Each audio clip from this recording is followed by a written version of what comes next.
आबाद है क्या और इसका एजेंडा क्या है?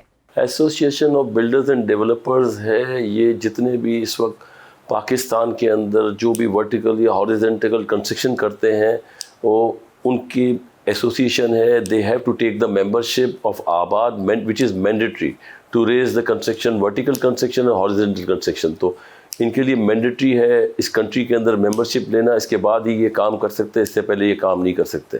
तो आबाद जितने भी इस वक्त पाकिस्तान के अंदर बिल्डर्स एंड डेवलपर्स हैं इनको रिप्रेजेंट करती है, इनके मसाइल देखती है, कोई प्रॉब्लम्स होता है उनको एड्रेस करती है, और this is the main work of the association. Altaf साहब, क्या आबाद वर्टिकल और हॉरिजॉन्टल डेवलपमेंट्स दोनों को रिप्रेजेंट करती है?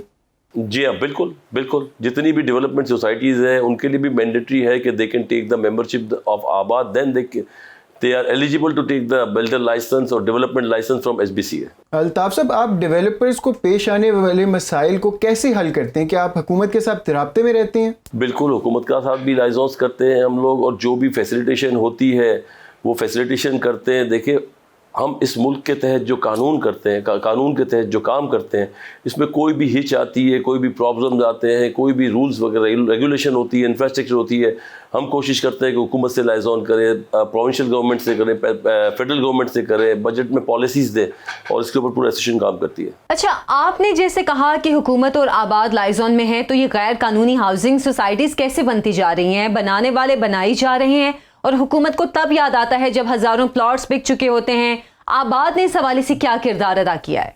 बिल्कुल सही कहा आपने। देखे, जिनको लीगल कंस्ट्रक्शन करती होती है वो आबाद से अप्रोच करता है, चाहे हॉरिजॉन्टल हो चाहे वर्टिकल हो। लेकिन जो लोग अगर इल्लीगल करते हैं तो इल्लीगल को पकड़ना तो स्टेट का काम है, प्रोविंस का काम है, आबाद का तो काम नहीं है। और जो परमिशन देते हैं और जिसकी मतलब अंडर द अम्ब्रेला जो ये सोसाइटीज़ करते हैं, तो उनकी जवाबदारी है कि वो किस तरह, उसको तो गवर्नमेंट पकड़ेगी या अपना जो भी हाईएस्ट है वो जो कानूनदार इदारे वो पकड़ेंगे ना। इसमें आबाद तो हमेशा डिस्क्रिमिनेट करती है इल्लीगल कंस्ट्रक्शन को, चाहे पूरे पाकिस्तान में कहीं भी हो। हम तो खुद चाहते हैं कि सिर्फ इस मुल्क में लीगल कंस्ट्रक्शन हो, क्योंकि लीगल कंस्ट्रक्शन होने से इस मुल्क की इकोनॉमी को बहुत बड़ा फ़ायदा है, इस मुल्क के एक्सचेकर के अंदर बहुत बड़ा फ़ायदा है, और जॉब एम्प्लॉयमेंट के अंदर बहुत बड़ा फ़ायदा है, जॉब क्रिएशन में बहुत बड़ा फ़ायदा है। और जैसे कंस्ट्रक्शन आप करते हैं तो इसकी 100% जितनी भी इनपुट है वो इकोनॉमी के अंदर जाती है। तो हम खुद भी बड़े ही डिस्क्रिमिनेट करते हैं इल्लीगल कंस्ट्रक्शन को। यहाँ भी जो पोर्शंस बनते हैं, बेंगलोर बनते हैं इल्लीगल, जो ठेकेदार सिस्टम होता है, तो डेफिनेटली हम हुकूमत से भी हमेशा यही कहते हैं कि आप भी इसको डिस्क्रिमिनेट करें, उसको चेक एंड बैलेंस करें। अल्ताफ साहब, आपने बिल्कुल ठीक कहा कि लीगल कंस्ट्रक्शन से इकोनॉमी को बहुत फ़ायदा होता है। आबाद के अपने चार्टर में लिखा हुआ है कि वो आबाद तमाम अनएथिकल प्रैक्टिसेस को इस इंडस्ट्री से ख़त्म करने की पूरी कोशिश कर रही है और करती रहेगी। आपके इसके ऊपर हुकूमत से क्या मुज़ाकरात होते हैं, क्या मामला चलते हैं टू इंश्योर कि इस तरह लीगल कंस्ट्रक्शन होती रहे और इलीगल कंस्ट्रक्शन के ऊपर कोई निज़ाम को जो है वो बेहतर तरीके से देखा जा सके? डेफिनेटली इससे मुल्क की जो साख है उस पर बहुत बुरा असर पड़ता है। कि जाहिर बात है, अगर हम लीगल काम करते हैं तो इसमें तो होता है कि जो लोग इल्लीगल काम करते हैं उसकी वजह से लीगल काम करने वालों को भी बहुत बड़ा प्रॉब्लम होता है। तो हम तो हमेशा इसको डिस्क्रिमिनेट करते हैं, लेकिन हुकूमत इज़ अथॉरिटी, तो हुकूमत चाहेगी तो ये सब काम, और स्टेट के सामने देखिए कोई लड़ नहीं सकता है। अगर स्टेट चाहेगी तो ये सारे काम जितने भी इलीगल है ख़त्म हो सकते हैं, और जितने लीगल काम है इसको मैक्सिमम बेनिफिट, अगर हम बोलते हैं मैक्सिमम बेनिफिट भी नहीं दे, ईज़ ऑफ डूइंग बिजनेस दे, वो भी हमारे लिए काफ़ी है। सिंप्लीफिकेशन करें, ईज़ ऑफ डूइंग बिजनेस दे। दुनिया में जितनी भी अच्छे मुल्क आप कहीं भी चले जाएँ, चाहे आप दुबई चले जाए, सिंगापुर चले जाए, UK चले जाए, यूरोपियन कंट्रीज चले जाए, अमेरिका चले जाए, ये वो डेवलपमेंट और ये बिल्डर्स को वो मराद दी जाती है कि ये वो काम है, जो ये वो बिज़नेस है जिससे मुल्क की इकोनॉमी में बहुत बड़ा बेनिफिट मिलता है, मुल्क के एक्सचेकर में बहुत बड़े पैसे आते हैं, जॉब एम्प्लॉयमेंट बहुत ज़्यादा है, जॉब। तो मैं समझता हूँ कि इल्लीगल को डिस्क्रिमिनेट करना चाहिए, ये गवर्नमेंट का काम है, उन्हें करना चाहिए। हमारा काम है कि मैक्सिमम जितना भी लीगल काम हो, क्योंकि देखा जब हमारे पास कोई मेंबरशिप लेने आता है तो हम उसको सबसे पहला हमारा criteria before issuing the form, if he have NTN number, then we can issue him a form with a certain procedure कि he have minimum 400 yard commercial plot to get the membership of ABAD. इसके बाद then he complete all the formalities, फिर हम इसका interview लेते हैं कि is eligible to make buildings और not, is eligible to develop a society. Then अगर उसकी एलिजिबिलिटी होती है इसके बाद हम इसको मेंबरशिप इशू करते हैं विद अ प्रोपोजर एंड सेकेंडर। अच्छा अल्ताफ साहब, आपने बिल्कुल ठीक कहा, रियल एस्टेट की इंडस्ट्री ज़राअत के बाद सबसे बड़ी इंडस्ट्री है। आपने यहाँ डेवलप्ड कंट्रीज़ की बात की है, वहाँ प्रोजेक्ट्स अप्रूवल मिलना एक आसान अमल है, लेकिन अगर पाकिस्तान में हम बात करें तो रियासती इदारों से एनओसी हासिल करना इतना मुश्किल क्यों है? ऐसा नहीं है, if you complete the process you can get the approvals.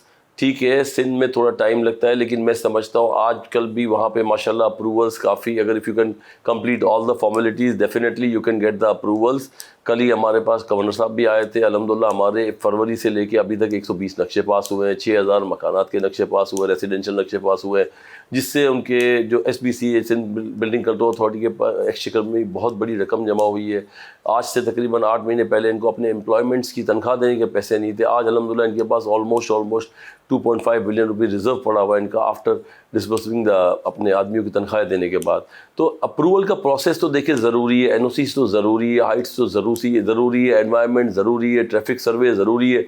ये सब चीज़ लेने के बाद एक आप बताएं कि जो रिक्वायरमेंट है इस शहर की जो एक पॉपुलेशन है, इसके हिसाब से सब कंप्लीट रिक्वायरमेंट्स करने के बाद एक लीगल प्रोजेक्ट स्टार्ट होता है। जैसे आपने इलीगल का कहा, इलीगल को तो ना कुछ लेना है, ना कहीं जाना है, ना किसी हाई हफ्ते में जाना है, ना टैक्स भरना है, तो हम उसको जिस तरह डिस्क्रिमिनेट करते हैं इस तरीके से ये फॉर्मेलिटीज़ होती है। लेकिन मैं समझता हूँ अब कुछ बेहतरी है, और अल्हम्दुलिल्लाह पंजाब में तो मैं समझता हूँ बहुत जल्दी अप्रूवल्स मिल जाती है और काम होता है। और अब यहाँ भी काफ़ी हद तक ये जो डिजिटलाइजेशन हुआ इसके बाद काफ़ी जल्दी प्रोसेस हो रहे हैं, अप्रूवल्स मिल रही हैं। अल्ताफ साहब, अभी हम बात कर रहे हैं डेवलपर्स और बिल्डर्स के अप्रूवल्स की। इसमें यहाँ पे एक एग्जांपल सामने आती है नस्ला टावर की, जहाँ पे सारे पेपर वर्क होने के बावजूद, सारा ड्यू प्रोसेस पूरा होने के बावजूद एक ऑर्डर आता है जिसकी वजह से लोग जो आबाद भी हैं वहाँ पे उनको भी घर से निकाल दिया जाता है, बिल्डिंग भी मस्मार हो जाती है। अब इसके ऊपर क्या इससे जो है वो ट्रस्ट नहीं शेक होता अवाम का बिल्डर्स के ऊपर और फिर बिल्डर्स का हुकूमत के ऊपर? देखिए, एक प्रोसेस होता है, एक बिल्डर को कोई भी काम आप करते हैं तो गवर्नमेंट बोलती है this is the process to get the builder approval licence. तो उससे सबसे पहले आप प्लॉट एक्वायर करते हैं, इसके बाद इसकी जो होती है ऑनरशिप उसको आप वेरीफाई करते हैं, टाइटल वेरिफिकेशन कहते हैं जो सोसाइटी करती है। टाइटल वेरिफिकेशन के बाद इसकी जो लैंड होती है, उसका लैंड की जो वो होती है कि इतना लैंड का स्पेस है, वो सोसाइटी जो होती है सोसाइटी इसको करती है। इसके बाद society is authority, first society is authority. Society जब सब चीज़ करने के बाद इसको जब फॉरवर्डेशन करती है, हैवी चार्जेस देने के बाद SBCA के पास फॉर अप्रूवल, उसके बाद NOC शुरू होती है। तो सारी प्रोसेस उसने किया हुआ था as per the requirement, as per the legislation of this province, as per the legislation of this country. अब वो सब चीज़ें करने के बाद अगर कोई मिसहैप सोसाइटी में हुआ तो वो इफेक्टिव्स को भुगतना पड़ा, वो इफेक्टिव्स की वजह से हुआ। अदरवाइज बिल्डर ने अपनी सारी रिक्वायरमेंट पूरी की हुई थी, एक ये मिसहैप हो गया है, पर कोर्ट्स आर अल्हम्दुलिल्लाह वेरी रिस्पेक्टेड फॉर अस। तो कोर्ट ने ऑर्डर दिया है और जो ये ऑर्डर के तहत हुआ है, तो मैं आपको बताऊं अब जो बायर है और भी अवेयर हो गया है, डॉक्यूमेंट्स देखता है, अप्रूवल मिलती है तो सारा वेबसाइट पे होता है कि ये अप्रूवल है, इतने फ्लोर्स की अप्रूवल है, हमने अप्रूवल दी है, सारी NOCs ली है, एनवायरनमेंट NOCs ली है। तो मैं समझता हूँ थोड़ा तो शेकी हुए थे इस बायर्स, लेकिन अब अल्हम्दुलिल्लाह फिर भी थोड़ा रिलीफ आया और इंशाल्लाह ताला हमें उम्मीद है कि नस्ला टावर जो कि गिराया गया था उनकी जो अफेक्टीज़ हैं, आबाद पूरी कोशिश कर रही है कि जो बिल्डर है उसके साथ बैठ के अफेक्टीज़ को सारे पैसे दिलाए, और इंशाल्लाह ताला उम्मीद है कि जल्द आप सुनेंगे कि इंशाल्लाह ताला ये अफेक्टीज़ को पैसे मिल गए, क्योंकि स्टिल जो लैंड है वो वहीं पे है। कोर्ट ने कहा है कि जो लैंड का मतलब जो भी सेल करके या जो भी बिल्डर इसको पेमेंट करेगा तो इंशाल्लाह ताला उम्मीद है कि वो जल्द पेमेंट हो जाएगी। बात हमें ज़रूरी है करने की रियल एस्टेट रेगुलेटरी अथॉरिटी की। रियल एस्टेट रेगुलेटरी अथॉरिटी का अल्ताफ साहब एक बिल पास हुआ 2020 के अंदर, जो पास होने के बाद उसके ऊपर कुछ भी नहीं हुआ।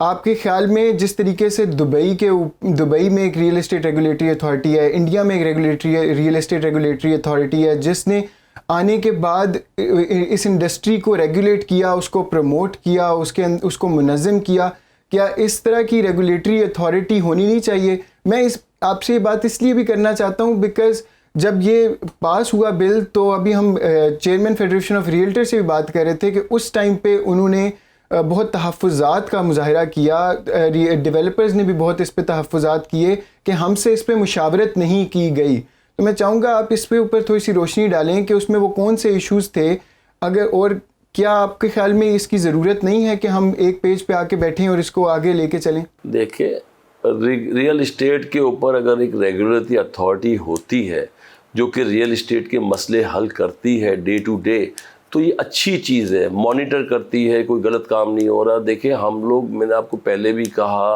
कि जब हम एक लीगल काम कर रहे हैं और अगर हमको एक लीगल प्रोसेस से गुजरना है तो we don't have any problem, because जब हम लीगल काम करते हैं तो when we start any project तो हम उस प्रोजेक्ट में टैक्स देते हैं, यहाँ तक के जो हम इसके अंदर रॉ मटेरियल कंज्यूम करते हैं मल्टीपल इंडस्ट्रीज से, उनका विथ होल्डिंग टैक्स भी हम मतलब काट के गवर्नमेंट के एक्सचेकर में जमा करते हैं। तो अगर अथॉरिटी है और अथॉरिटी अगर working for the betterment of real estate in this country तो हम तो उसको सराहते हैं, कोई ऐसा वो नहीं है, इशू नहीं है। उसमें कुछ पॉइंट होंगे जो FPCCI में लिया है जो मेरी नॉलेज में नहीं है, 2020 में हुआ था और अभी मेरी नॉलेज में नहीं है, लेकिन कुछ ऐसे पॉइंट्स होंगे जो कि वो बैठ के डिस्कस करके दूर किए जा सकते हैं, लेकिन इट्स अ बेटर थिंग। अच्छा अल्ताफ साहब, मैं आपसे पूछना चाहूँगी थोड़ी 2022 के अगर बजट की हम बात करें, 2022 के बजट में रियल इस्टेट पर हैवी टैक्सेस लगे, इसकी वजह से रियल इस्टेट और कंस्ट्रक्शन इंडस्ट्री में क्या फ़र्क आया है? बहुत बहुत बहुत बड़ा फ़र्क पड़ेगा, बहुत बड़ा फ़र्क पड़ेगा। इससे हमारे बायर्स को बहुत बड़ा फ़र्क पड़ेगा। बहुत इसकी वजह से थोड़ी मार्केट में मंदी आई हुई है, इकोनॉमी थोड़ी ख़राब है, इसकी वजह से प्रॉब्लम्स आए हुए हैं। ये टैक्स गवर्नमेंट ने इम्पोज किया है। मैं समझता हूँ गवर्नमेंट को टैक्स वापस लेना चाहिए और इसकी जगह पे गवर्नमेंट बिल्कुल किसी और तरीके से ले। देखिए हमारे यहाँ प्रॉब्लम ये है कि जैसे बायर आता है, आपको एक बायर आता है जिसके पास प्रॉब्लम है वाइट मनी का बुक, हमारे एक्चुअली रेट ऑफ लिटरेसी बहुत कम है। अगर उसको गवर्नमेंट एग्जेम्पशन देती है कि अगर आप 50 मिलियन रुपीज़ तक का कोई मकान लेते हैं तो नो क्वेश्चन आस्क, आपके 50 मिलियन रुपीज़ आप ऑफिशियल हो जाएंगे। और एक हम भी चाहते हैं कि उस 50 मिलियन से ऑफिशियल काम करके ईजी हो जाएगा। ये हमको बहुत बड़ा प्रॉब्लम है। तो गवर्नमेंट की बुक्स के अंदर, हमारी इकोनॉमी के अंदर बहुत बड़ा फ़ायदा होगा इसका। अल्ताफ साहब, साबिक प्राइम मिनिस्टर इमरान खान के रियल एस्टेट और कंस्ट्रक्शन पैकेज देने से इस इंडस्ट्री को क्या फ़ायदे हुए और क्या नुकसानात हुए? गवर्नमेंट को इसमें बहुत बड़ा फ़ायदा हुआ। जो इन्होंने एमनेस्टी दी थी लास्ट गवर्नमेंट ने इमरान खान की, इसमें FBR को बहुत बड़ा फ़ायदा हुआ, गवर्नमेंट को बहुत बड़ा फ़ायदा हुआ। बड़ी स्मार्ट मूव की थी पिछली गवर्नमेंट ने कि एमनेस्टी दी थी विद अ सर्टेन कंडीशन कि you have to purchase the plot within certain time, you have to take the permission approval from certain time, you have to start the project within a certain time, and you have to complete the structure of the project within certain time with the sale of 50% of the project. Then you are eligible to get this amnesty. अगर आपने एक भी process miss किया तो आप 111 में containment में जाएंगे एंड यू हैव टू पे 220 रुपीज़ पर स्क्वायर फुट टैक्स भरना था आपको, जितनी भी आप कंस्ट्रक्शन रेस करेंगे। तो मैं आपको कहूँ इससे गवर्नमेंट के एक्सचेकर में बहुत पैसे आए थे, इकोनॉमी के अंदर बहुत पैसे आए, तो इससे गवर्नमेंट को बहुत फ़ायदा हुआ था और एज वेल एज बिल्डर्स को। अल्ताफ साहब, आखिरी क्वेश्चन आपसे करता चलूँ। हर गुजरते साल हमारा जो हाउसिंग गैप है वो बढ़ते से बढ़ता चला जा रहा है। आबाद के अपने डाटे के मुताबिक 7 लाख घरों की रिक्वायरमेंट होती है हर साल और तकरीबन 2.5 से 3 लाख घर जो हैं वो बनते हैं। आप इस बारे में क्या कहेंगे? हुकूमत इस बारे में आपके साथ क्या मुज़ाकरात करती है and what can we do to solve this housing gap?